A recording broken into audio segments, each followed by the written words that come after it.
The IRS has officially launched a formal investigation into Meghan Markle's Archewell Foundation, and the timing could not be more devastating. Just when the Duchess thought 2025 would mark her glorious comeback, federal investigators started asking questions she cannot answer. This is not speculation. This is not rumor. Over 40 people filed complaints, sent physical letters, and made phone calls demanding answers about where the money went. And now, the government is listening. Meghan started this year with what can only be described as delusional optimism. Those viral clips of her giggling and running toward the ocean, carefree and confident, suggested she believed her redemption arc was finally beginning. She had plans, big plans, Netflix content, lifestyle branding, maybe even a return to acting. 2025 was supposed to be the year the world finally saw her brilliance. Well, that fantasy has officially crumbled. Instead of magazine covers celebrating her entrepreneurial genius, Meghan now faces the cold reality of government scrutiny. The IRS does not play games. When a public charity fails to file proper documentation for 3 consecutive years, they do not send polite reminders, they launch investigations, they impose fines, they revoke tax-exempt status, and if the allegations prove true, the consequences extend far beyond embarrassment. The complaints began trickling in years ago, but they reached critical mass this past summer. Concerned citizens, many of them ordinary people who simply wanted transparency, started calling the IRS directly. They requested the tax filings that Archewell is legally obligated to provide. Public charities cannot hide behind closed doors. The law demands accountability, yet every single request was ignored. No emails, no letters, no acknowledgement whatsoever. 44 people formally documented their attempts to obtain these records. 44 people were stonewalled by an organization that claims to champion compassion and community. The hypocrisy is staggering. Meghan lectures the world about kindness and service while her own foundation refuses to answer basic questions about its finances. Then came December 12th. That was the date the IRS finally responded. The message confirmed what many suspected. A formal investigation into Archewell Incorporated was now underway.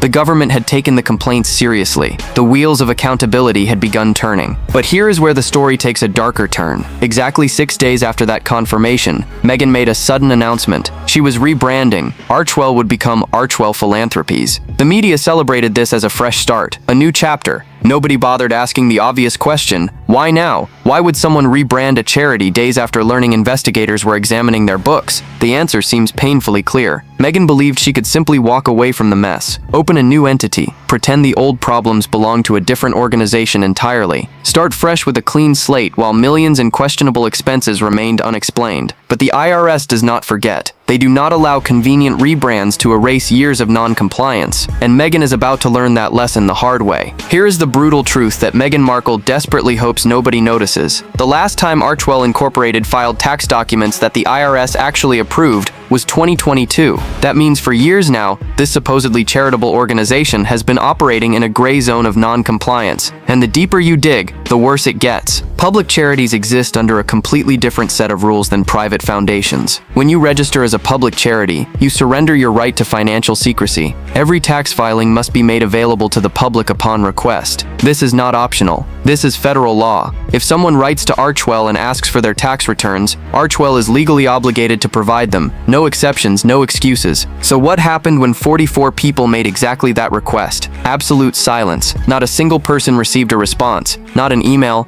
not a letter, not even an automated acknowledgement. The organization that preaches transparency and compassion simply pretended these requests did not exist. Think about that for a moment. Ordinary citizens, exercising their legal right to review a public charity's finances, were completely ignored by an organization run by a woman who constantly lectures others about integrity. The arrogance is breathtaking. The hypocrisy is nauseating. But the IRS situation is only part of this unfolding disaster. Archewell is also delinquent with the California Department of Justice. Every charity operating in California must file annual registration renewals and pay associated fees. The deadline for the 2024 filing was May 15th. That deadline came and went. Archewell never submitted the required documents. They never paid the fees. They never even applied for an extension. When you check the California Department of Justice website, Archewell's status tells the whole story. Delinquent, not pending, not under review. Delinquent. This means they are technically operating outside the boundaries of state law. A charity that cannot be bothered to complete basic paperwork is somehow supposed to be trusted with donor money. The pattern here is impossible to ignore. Year after year, Deadline after deadline, Archewell has demonstrated a stunning disregard for the rules everyone else must follow. They seem to believe that their celebrity status grants immunity from accountability. They appear convinced that nobody would dare question a duchess. They were wrong. Those 44 complainants refused to accept silence as an answer. They escalated. They called. They wrote physical letters, they documented everything, and eventually the IRS had no choice but to act. When dozens of people independently report the same compliance failures, investigators take notice. Now Meghan finds herself in a position she clearly never anticipated. The Shield of Fame offers no protection against federal inquiry. The carefully crafted image of charitable virtue has cracked under the weight of missing paperwork and unanswered questions. And somewhere in that Montecito mansion, the Duchess must be realizing that ignoring problems does not make them disappear. It only makes the eventual reckoning that much more painful. 6 days. That is all it took. 6 days after learning the IRS had launched a formal investigation, Meghan Markle suddenly announced that Archewell was being rebranded to Archewell Philanthropies. The mainstream media lapped it up like obedient lapdogs. Headlines celebrated her fresh vision. Outlets praised her decision to honor her children by incorporating their names more prominently. Nobody thought to ask the obvious question, why the sudden urgency? The truth is far more damning than any press release would suggest. Meghan did not rebrand Archewell. She did not rename it. She did not file paperwork to amend the existing organization. Instead, she opened an entirely new charity, a completely separate legal entity. And buried in the fine print of that new filing is a detail the media conveniently overlooked. This new organization is registered for commercial use. Let that sink in. A charity. Registered for commercial purposes. The very foundation of charitable status requires that funds be used for public benefit, not private gain. Yet here is Meghan creating a new entity that explicitly allows for commercial activity. The audacity is almost impressive if it were not so transparently cynical. This is the classic playbook of someone trying to outrun accountability. When the heat gets too intense on one venture, you abandon ship and launch something new. You hope the investigators get confused. You pray the public loses interest. You bet everything on the assumption that nobody will connect the dots between the failing organization and its shiny replacement. But the IRS does not suffer from short attention spans. An investigation into Archewell Incorporated does not simply vanish because Meghan decided to start Archewell Philanthropies. The missing tax filings still need answers. The years of non-compliance still demand explanation. The millions in reported expenses with virtually nothing to show for them still require justification. What makes this even more insulting is how Meghan attempted to frame the rebrand. She dragged her children into it. According to her carefully crafted narrative, the name change was about including Archie and Lilibet more prominently in the foundation's mission. How heartwarming. How convenient. How utterly transparent. This is a tactic she has employed time and again. Whenever scrutiny intensifies, the children appear. Whenever questions become uncomfortable, suddenly it is all about family. The strategy relies on a simple calculation. If she wraps her actions in the protective cloak of motherhood, critics will hesitate. Who wants to be accused of attacking children? But nobody is attacking Archie and Lilibet. People are questioning why their mother cannot file basic tax documents. People are asking why a public charity refuses to provide legally required records. People are demanding to know where donor money actually went. These are legitimate questions that have nothing to do with two innocent kids who never asked to be born into this circus. Meghan gambled that a splashy rebrand would distract from her mounting problems. She lost that bet spectacularly. There is something deeply unsettling about the way Meghan Markle deploys her children whenever she needs protection from criticism. It has become a predictable pattern. The moment accountability comes knocking, Archie and Lilibet suddenly appear in carefully staged photographs or get mentioned in strategic press releases. This rebrand situation is no different. According to Meghan's official explanation, the transition from Archewell to Archewell Philanthropies represents a beautiful evolution. The foundation now honors both children more prominently. It celebrates family. It demonstrates her commitment to building a legacy for the next generation. The messaging is polished. The sentiment sounds lovely, and absolutely none of it explains why she failed to file taxes for years. Compare this to how the actual royal family integrates children into their public duties. Princess Charlotte recently sat beside her mother Catherine at the Together at Christmas Carol service. The young princess played piano alongside the Princess of Wales in a moment that captivated millions worldwide. It was genuine, it was organic, it was a natural progression of a child being gently introduced to the responsibilities that await her. Prince George has accompanied Prince William to visit homeless shelters. These are real moments of service, teaching royal children that privilege comes with obligation. Nobody questions the authenticity because the authenticity is self-evident. These children are learning to serve, not being positioned as marketing props. Now contrast that with how Meghan presents her children. We see the backs of their heads. We glimpse them in carefully controlled snippets designed to generate maximum publicity with minimum actual exposure. When Lilibet appeared in promotion promotional content, observers noticed something troubling. The child's hair was uncombed. She appeared to be wearing pajamas. She was not even wearing shoes. If you are going to use your daughter to promote your brand, would you not at least ensure she looks presentable? The disconnect is jarring. It suggests these children are afterthoughts in Meghan's grand promotional schemes. Useful when needed, neglected when the cameras stop rolling. Sources close to the situation have revealed something even more disturbing. Meghan has reportedly told staff that the children will be her ace in the hole. A full reveal is coming, she promises, and it will generate enormous money. She is allegedly keeping their full appearances hidden specifically to maximize the eventual payday when she finally unveils them to the world. Harry never wanted this. Multiple reports confirm he has always been adamant about protecting his children from exploitation. He watched his own mother become consumed by media attention. He experienced firsthand how that attention can destroy lives. The last thing he wanted was for his own children to become commodities. Yet here is his wife, apparently planning their monetization down to the last detail, treating them not as human beings to be nurtured, but as assets to be leveraged, saving their faces for the highest bidder. The contrast between Montecito and Kensington could not be more stark or more heartbreaking. This is the question that haunts every aspect of the Archewell scandal. Where exactly did all the money go? Because when you examine the numbers, nothing adds up. The expenses reported are staggering. The charitable output is virtually non-existent, and somewhere in between lies a financial black hole that the IRS is now determined to illuminate. Archewell has reported enormous operational costs year after year. We are talking about figures that would make sense for an organization with sprawling offices, dozens of employees, and massive charitable programs. But here is the problem. Archewell has no permanent office. They have been making staff redundant. Their actual charitable donations represent a tiny fraction of what they have taken in. So where is the money going? Sources with knowledge of the situation paint a troubling picture. Staff members are reportedly owed wages.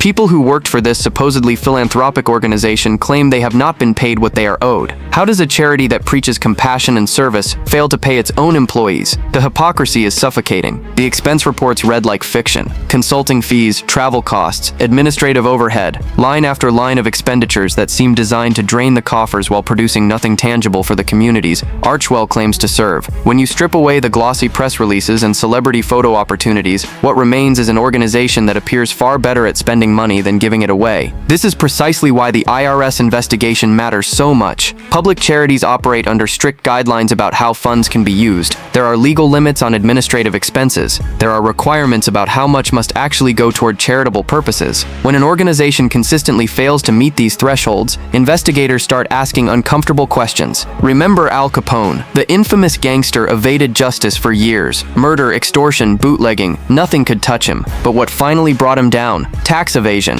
The federal government could not prove his violent crimes, but they could absolutely prove he lied about his money. He died in prison because he thought he was smarter than the IRS. Meghan Markle is no gangster, but the lesson remains relevant. You can spin narratives, you can manipulate media coverage, you can surround yourself with lawyers and publicists who craft the perfect image. None of that matters when federal investigators start examining your financial records. The numbers either add up or they do not. Right now, Archewell's numbers appear to tell a damning story. Millions in expenses, minimal charitable impact, staff going unpaid, tax filings missing or rejected, a sudden panic rebrand designed to create distance from the mounting problems. The walls are closing in, and no amount of celebrity privilege can stop what comes next. The IRS has seen every trick in the book. They have dismantled operations far more sophisticated than whatever Archewell has constructed, and they are patient, methodical, relentless. Meghan may have underestimated exactly who she was dealing with. While Meghan Markle scrambled to contain the fallout from her charity scandal, the real royal family delivered a Christmas moment that captured hearts around the entire world. Catherine, Princess of Wales, sat beside her daughter Princess Charlotte at the Together at Christmas carol service. Together, mother and daughter played piano in a duet that left viewers breathless. The internet absolutely exploded with praise. This was not a manufactured publicity stunt. This was not a carefully calculated brand exercise. This was a mother sharing a genuine moment with her child, inviting the world to witness something beautiful and authentic. Charlotte's poise at such a young age, Catherine's grace and warmth, the obvious bond between them. Every element combined to create television magic that no Hollywood producer could ever replicate. The contrast with Meghan's approach to public life could not have been more devastating. Here was Catherine, fresh from her own health battles, choosing to spend her energy on service and connection.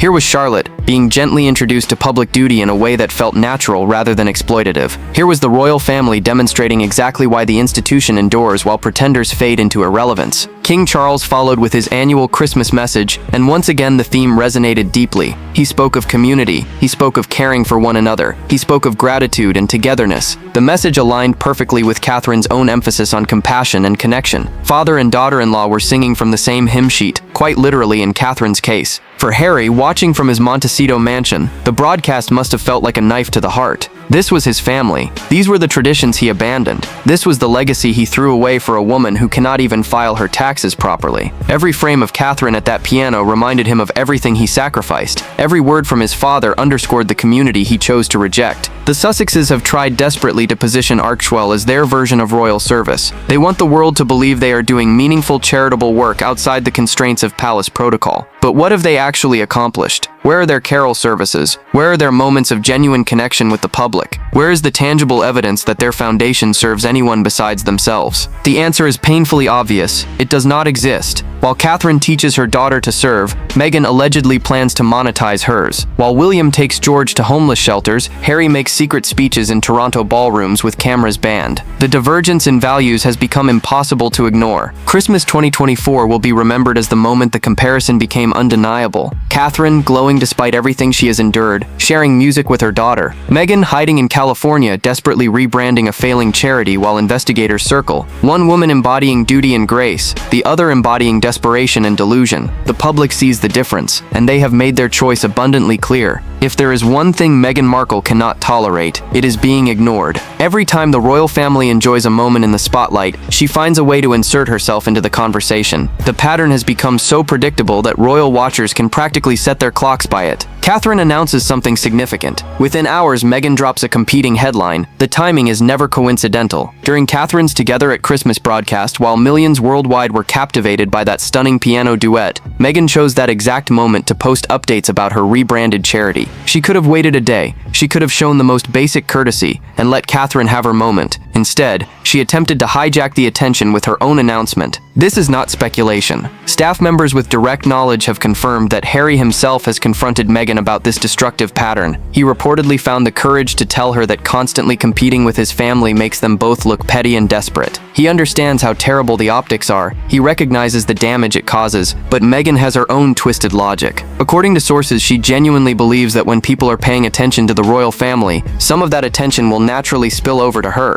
In her mind, royal coverage creates a rising tide that lifts all boats, including her sinking vessel. She thinks she can ride their coattails to relevance. The delusion is staggering. Meghan is not part of the royal family anymore. She made absolutely certain of that when she dragged them through the mud in interview after interview. She burned those bridges with napalm and then complained about the smoke, yet she still believes she deserves a share of their spotlight. This pattern extends far beyond Christmas. When Catherine delivered a significant speech earlier this year, Meghan suddenly announced her return to acting. When William hosted the Earthshot Prize ceremony, celebrating genuine environmental innovation, Meghan found a way to generate competing coverage. Every single time the real royals do something meaningful, she scrambles for attention like a child throwing a tantrum at someone else's birthday party. The desperation radiates from every calculated move. Her social media team, which insiders confirm is essentially just Meghan and a couple of assistants, monitors royal coverage obsessively. The moment something positive trends about William or Catherine, the counter-programming begins. New posts appear, announcements get pushed, anything to claw back a fragment of the attention she craves. But here is what Meghan fails to understand. The public sees through it. Every transparent attempt to overshadow Catherine only makes Meghan look smaller. Every desperate bid for relevance only highlights how irrelevant she has become. People are not stupid. They recognize jealousy when they see it. They understand pettiness when it parades across their screens. The timing game has been exposed, and Meghan is losing badly. There was a time when Meghan Markle believed Hollywood would embrace her with open arms. She had escaped the stuffy confines of royal life. She had her Netflix deal. She had her Spotify contract. She had the Sussex brand, which she assumed would open every door in the entertainment industry. She was convinced the A-list was waiting to welcome her home. That fantasy has collapsed completely. Not a single major celebrity wants to be associated with the Sussexes anymore. The invitations have dried up. The collaborations never materialized. When Meghan throws events, the guest lists are embarrassingly thin. No Beyoncé.